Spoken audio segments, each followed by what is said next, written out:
Attorney Levito Baligod, anti-corruption lawyer. Attorney Levy, magandang hapon po. Welcome sa Siga ng Mamamayan. Magandang hapon po, kapatid na Henson at saka sa mga nanonood sa inyong programa. Nelson po, Nelson. Nelson. Ayan. Sorry po.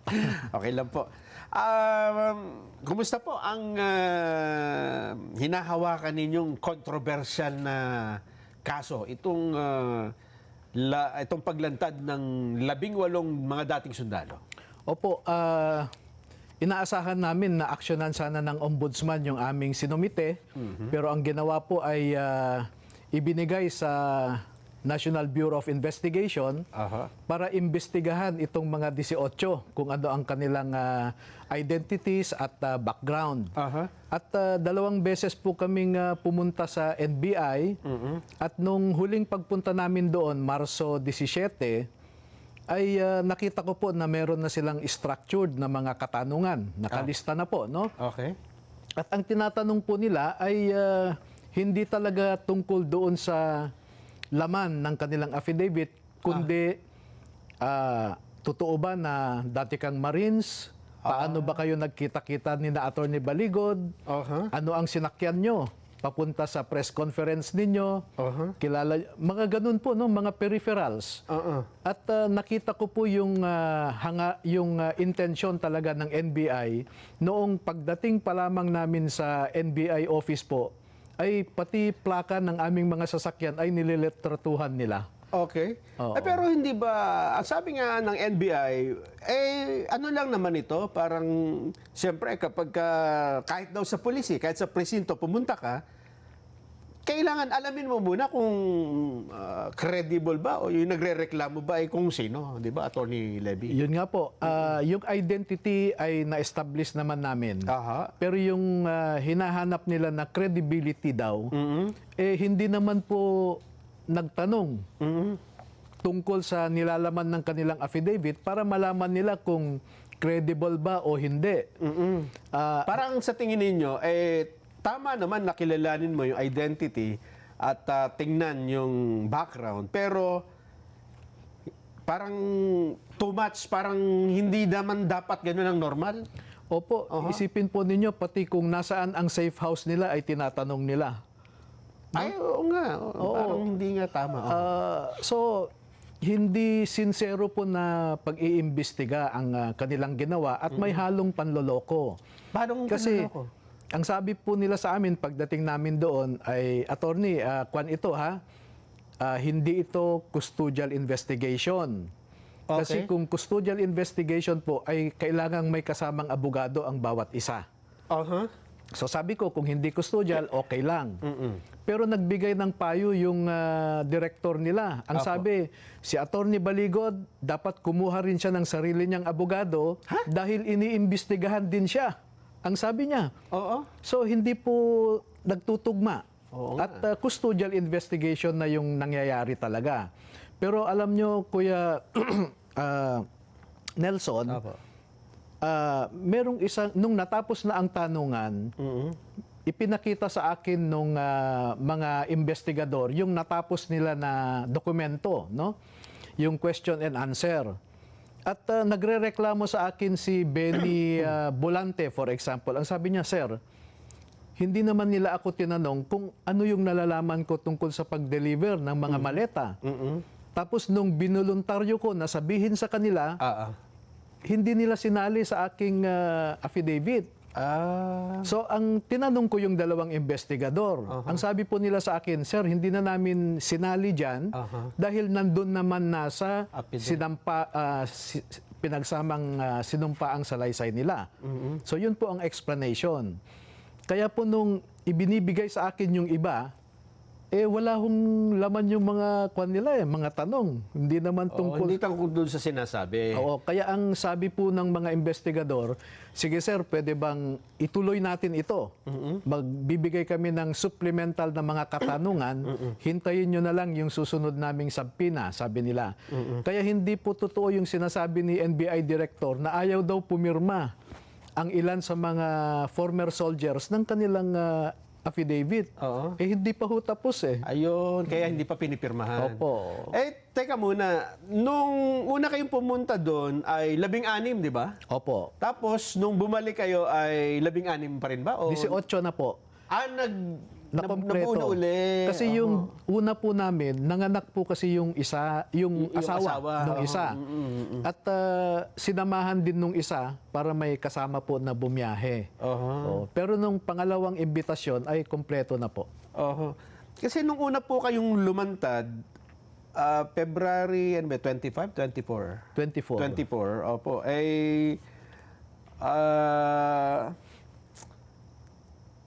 Dapat noon ano ba dapat na ine-expect niyo yung mangyayari dun sa first day ninyong paglanda? Dahil parang ang tagal pang lumipas. Kasi ngayon 20 na halos isang buwan na lumipas. Tsaka parang nagkaroon ng interest na ipatawag kayo. Pero sa tingin nga ninyo, parang hindi naman, parang sa halip ng investigahan ay yung ibinubulgar niyo, ang iniimbestigahan ay kayo na Opo. nagbubulgar. Bakit kaya ganun katagal bago? Yan po ang isang rason at pagpapatunay na tama ang aming naging desisyon na ibahagi muna namin sa kababayan natin noong February 24 yung nilalaman ng kanilang affidavit. Dahil kung diniretso na po namin sa ombudsman, pwede ho kaming makover doon sa confidentiality nature ng proceeding sa ombudsman at mamamatay na doon. Hindi nyo na mailalanta. Opo, hindi na mapapag-usapan po yan. Oh. Kaya minarapat po namin na ipaalam sa ating mga kababayan para lahat tayo ay tutukan at bantayan kung ano ang dapat gawin ng ombudsman. Pero kasi noong kayo ay lumantad, ang sabi nga nila, naku po, tiniming pa na EDSA Revolution Anniversary, naku sigurado destabilization yan.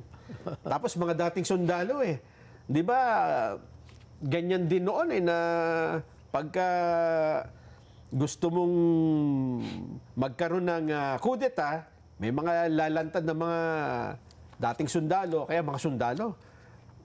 Bakit ba nagkataon na February 24 pa? Wala ho kaming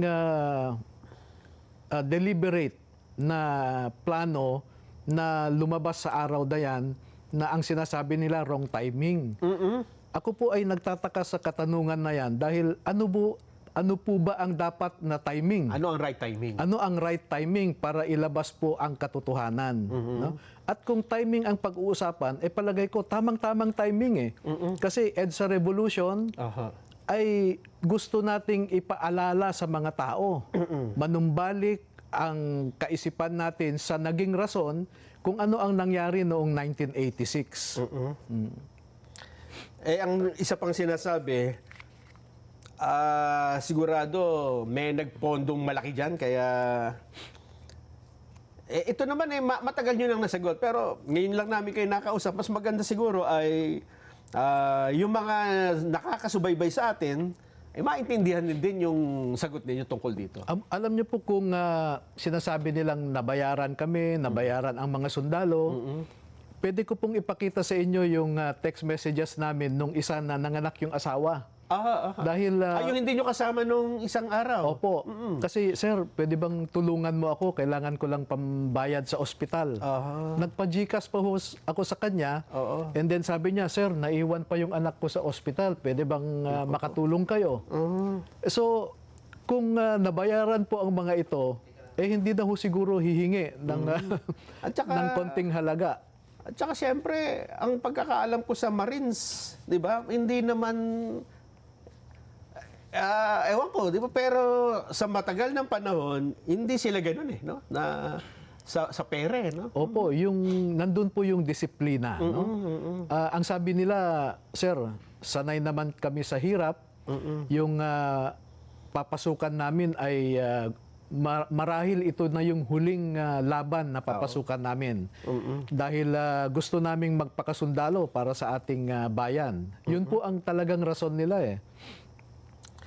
Dito nung lumitaw kayo, attorney, kasama yung 18, ito yung unang kopya niyan Pero ang gamitin na natin itong may notaryo ito, hindi ba? Opo. Pero bago yon, nagtataka nga rin ako bakit parang kay Gutesa din, no, na ang unang tinanong ay yung abogadong nagnotaryo. Tapos nung nakita nila na tama naman ang notaryo at pinatotohanan ng lawyer, yung witness mismo sa notaryo.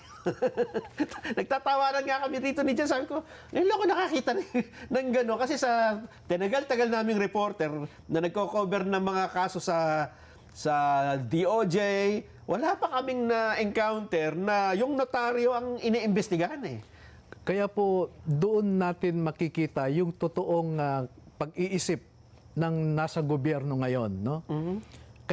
Pinagtatakpan nila itong malaking pagnanakaw na naganap po sa administrasyon na ito. Kaya nga po lumapit nga kami sa simbahan sa mga religious, no? Dahil nakita po namin na itong ating gobyerno ay hindi na it is no longer serving the interest of the people. Makikita po nyo yung executive branch, no? Napakarami po involved sila sa pagnanakaw. Yung iba't ibang departamento, katulad ng example ko, yung sa Department of Agriculture, noong 2024 po ay 8 billion pesos ang kanilang disallowance. No? Pag pumunta ka naman sa Kongreso, lahat po sila involved din sa, halos lahat, hindi, halos lahat ay involved din sa pagnanakaw. Pero itong mga ilan sa mga nabanggit na pangalan dito, halimbawa, itong pinakabago si Agriculture Secretary Chu Laurel ay nag-file ng cyber libel. Noong mga nauna, si De Lima, sino pa ba? Nakaka-anim na ata Father Flavi, si General Katapang, Antonio Trillanes, at saka si General Ed Anyo. Ano ang kasi noong nangyari yan, ang sabi namin dito ay teka, mukhang mauna pang mukhang mauna pang makulong itong mga dating sundalo kaysa dun sa sinasabi nilang nagtakas ng mali-maletang pera. Yun nga po, again, no? Ganyan po yung attitude ng ating gobyerno. Pagka ang mga tao ay nagbabanggit o nagkikriticize sa gobyerno, sila po ang nakakasuhan.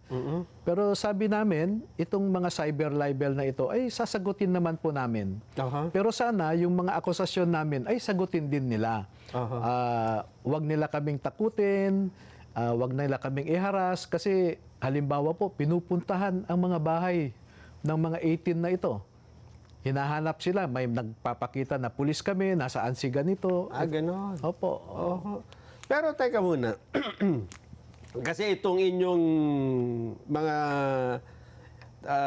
itong printed na affidavit na ito, di ba itong 18 na joint affidavit, ang gusto dito mangyari ni Ombudsman Remulla ay dapat titigisa, hiwa-hiwalay.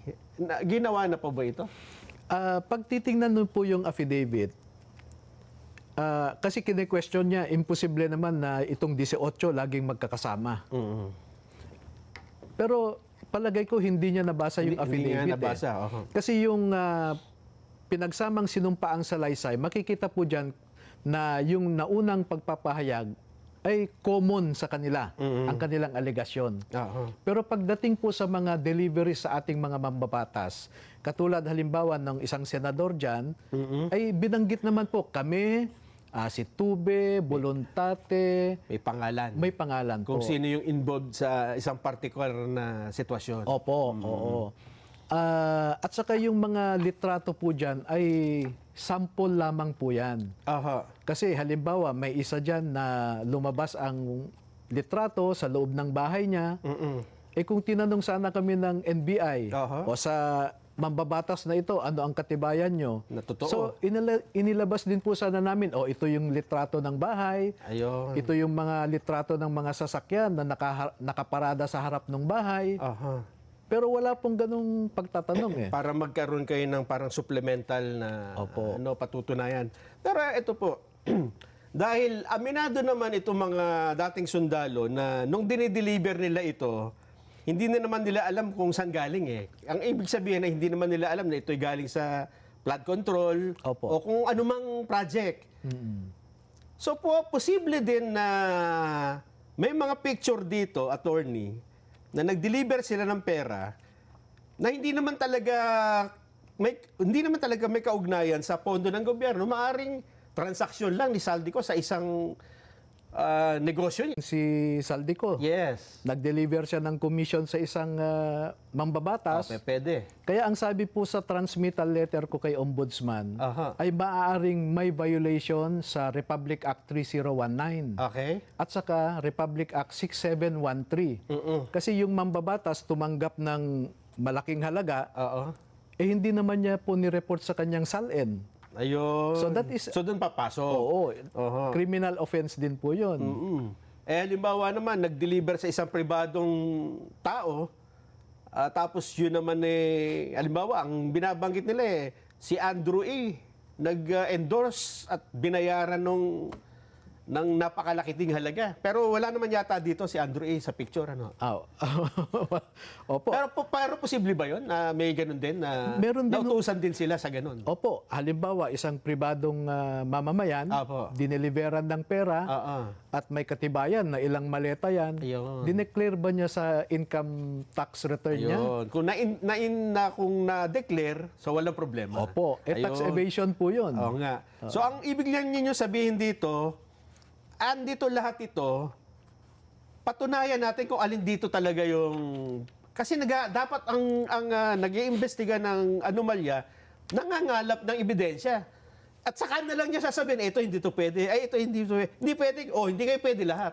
Opo, ang problema, wala pa talagang totoong pag-iimbestiga, meron na ho silang conclusion. Meron na nga. Oh. Katulad ni Ombudsman, ang sabi niya, ang isang litrato dyan ay kinuha o nakuha noong nakaraang administrasyon pa.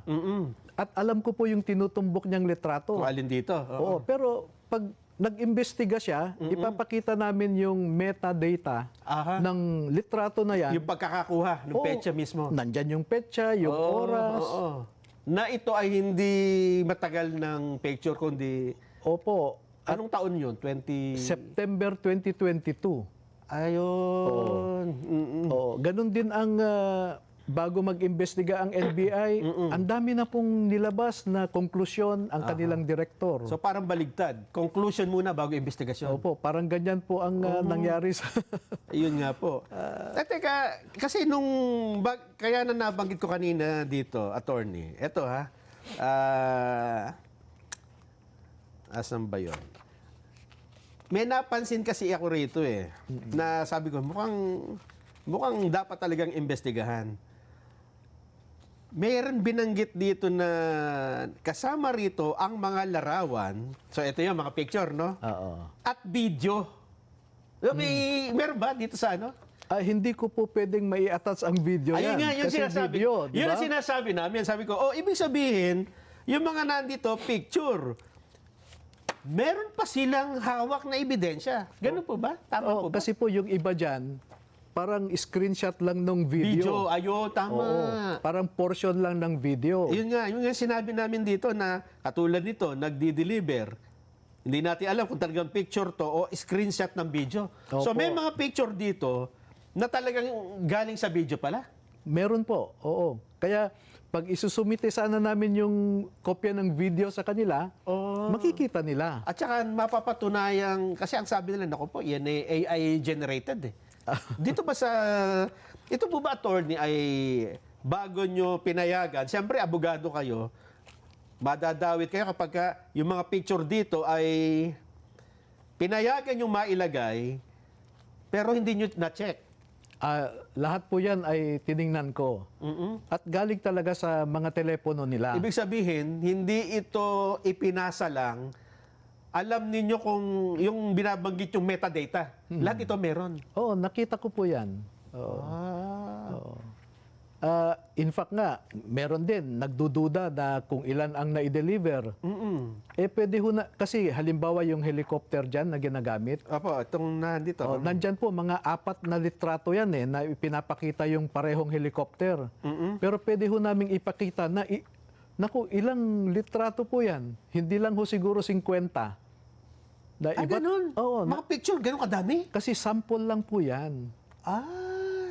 Kasi kung ilalagay nyo rito, parang, dapat nga wala nang i-investigate. No? Kaya yun po ang gusto sana namin na pag mag-imbestiga sila, pwede naman nating isa-isahin. O halimbawa, ang sinabi nyo si Congresswoman Franz Castro. Example. O, ano ang katibayan nyo? Nakuan, ipapakita ho namin na halimbawa may group chat kasi yan eh. So may screenshot. O nandun kung ano yung plate number na ginamit, sino yung kasama. So may establish. Oo, at may litrato dun sa loob ng conference room.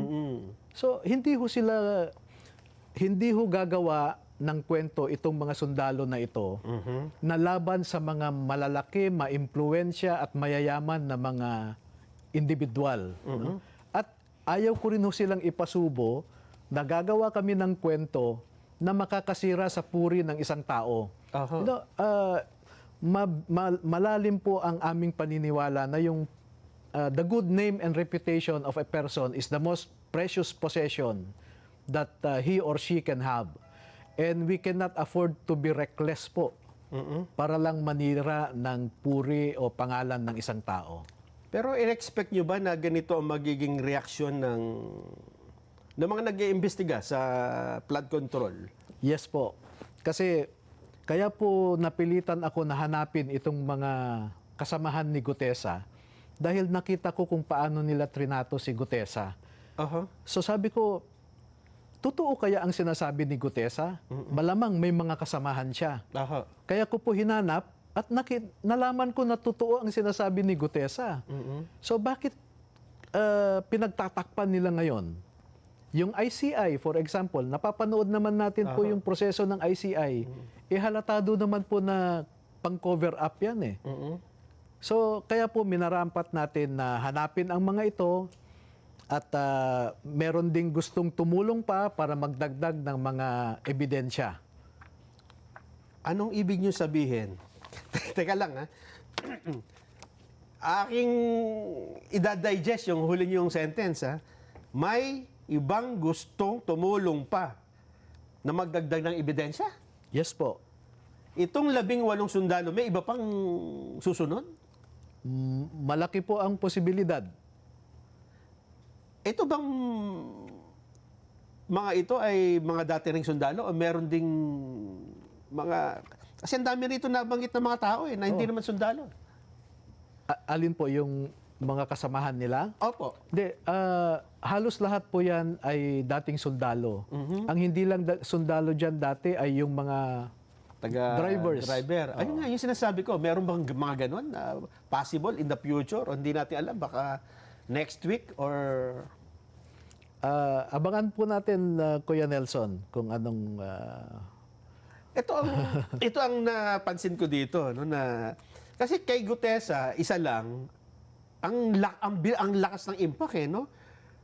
Pero ba't hindi nyo ginawa kaya na isa-isa ang inilabas?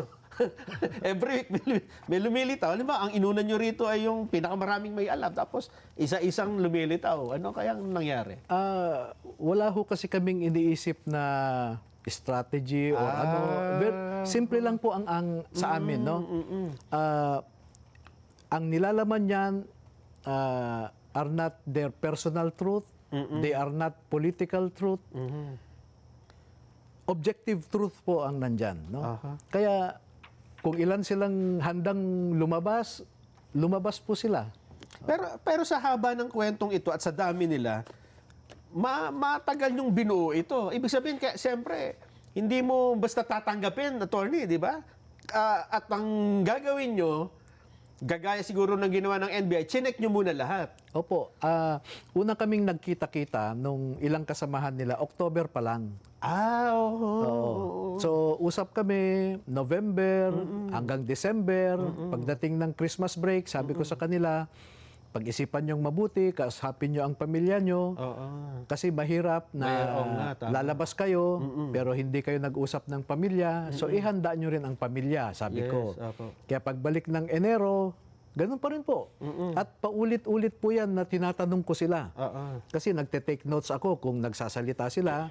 And then ilalagay ko sa draft ng kanilang affidavit. Pag kausap ko ulit sila, tinetest ko kung consistent. Oo. Tama naman po yung kanilang mga sinasabi, consistent naman.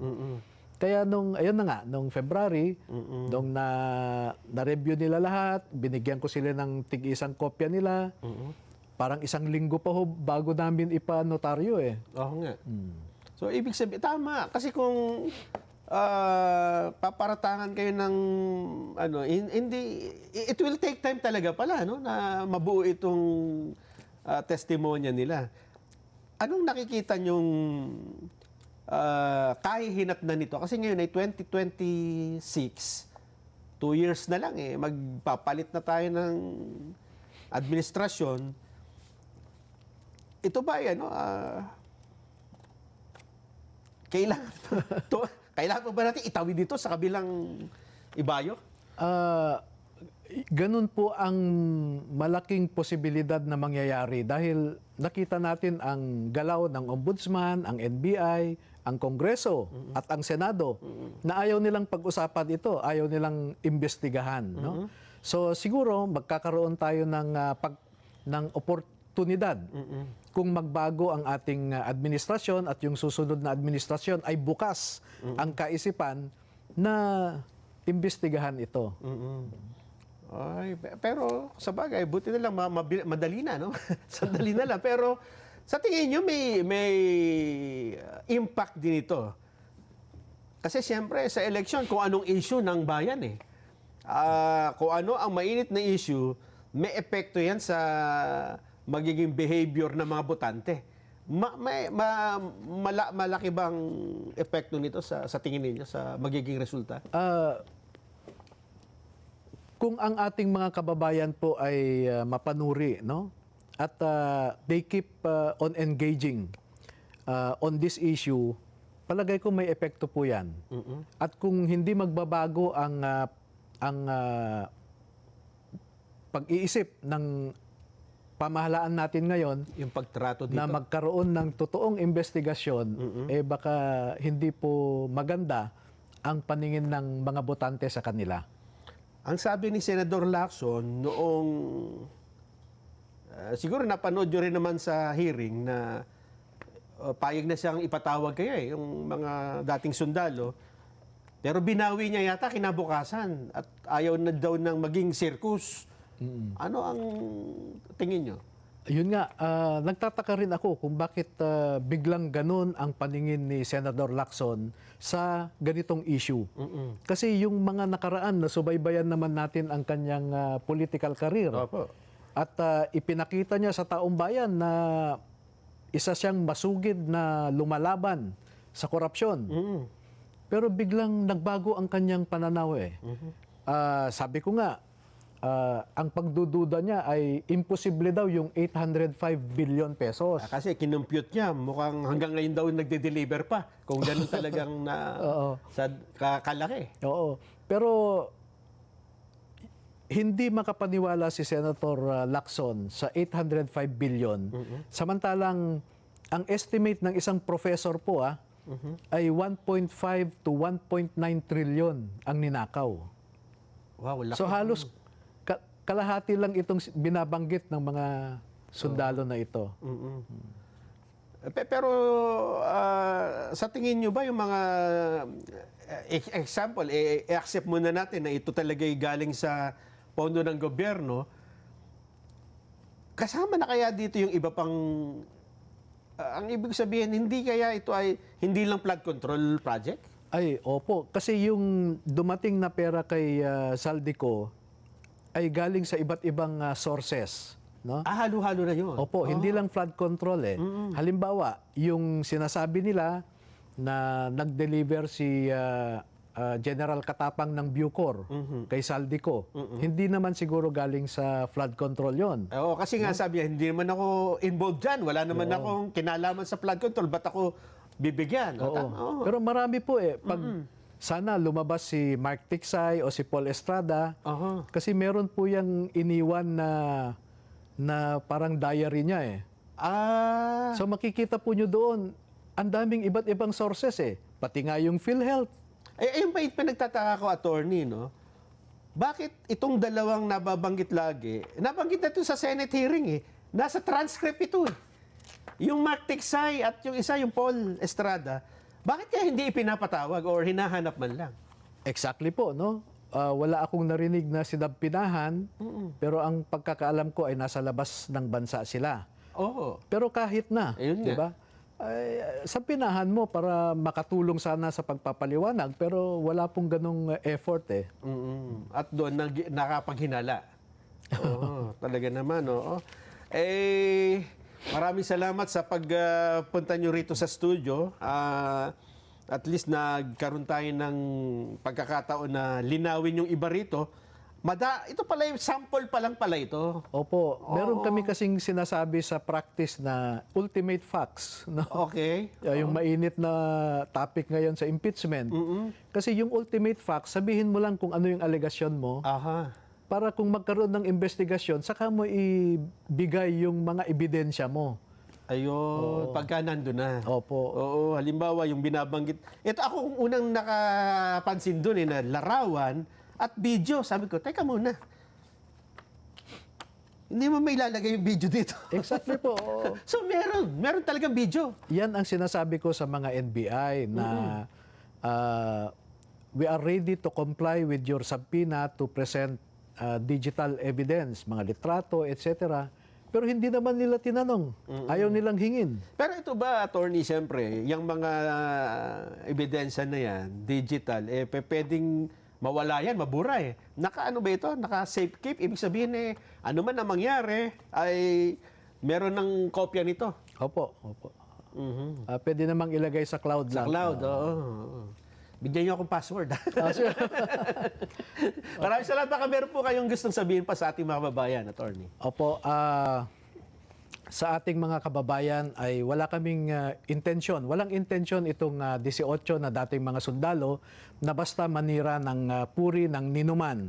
Gusto lang nilang makiambag, sumali sa panawagan na kailangan ang korupsyon sa gobyerno ay matigil na or masawata na. Huwag nyo po silang siraan. No? Mag-focus tayo sa issue lamang. Sa ating gobyerno na ngayon ay ginagawa ang lahat na mag-conduct ng complete background investigation, katulad sa akin, handa naman po kaming magpa-imbestiga. At kung yan ang nakikita nyong sagot sa aming mga aligasyon, sana wag naman po kayo tumigil dyan. Tingnan nyo rin yung alegasyon ng mga 18 na dating sundalo. Salamat po. Maraming salamat, Attorney Levy Baliga.